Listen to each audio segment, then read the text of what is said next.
Gawin mo lahat ng bagay ng may pagmamahal. Kasi if you're doing something out of love, iisipin mo yung mga taong kakain, yung mapapasaya mo, at yung mga makikilala mo pa. Hi, hello! Ako nga pala si Love. Magluluto ako ngayon ng sarsyadong tilapia. So, let's go! Samahan niyo ako. So, first is, ida-dice lang natin yung mga tomatoes. Medyo malalaki lang to kasi gusto ko yung may texture. Then next is yung mga onions. White or red, it's up to you. Pero white yung gamit namin. Kasi mas matamis siya sa panlasa namin. Then next is prep the tilapia.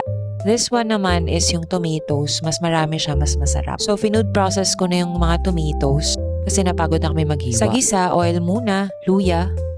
After ng luya, lutuin mabuti.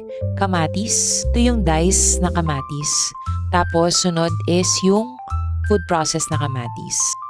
After this, lalagyan na natin ng patis para magkaroon ng lasa maski yung base. Kailangan din lutong-luto yung kamatis. So after that, lagay mo na yung onion.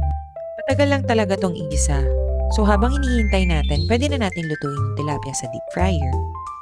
Don't worry, after nito hindi na namin to gagamitin sa cafe. Make sure that your fish is well seasoned. Kasi para isda pa lang, may lasa na. Kasi yung mga ibang sarsyadong natitikman ko malansa tapos walang lasa yung isda. While your fish are cooking, i-prep na natin yung mga eggs. Ang rule lang naman dito sa sarsyado is isang tilapia, 2 itlog. Nilagyan ko din to ng patis para may lasa din maski yung itlog. Then mix it. After mixing, check na natin kung luto na yung kamatis. Then kapag luto na, ganito na yung itsura, lagay na natin yung egg with patis. Dahan-dahan lang natin yung paglalagay. Hintayin nyo muna mag-form yung egg bago nyo haluin. Then mix it. Just add a little soy sauce for color.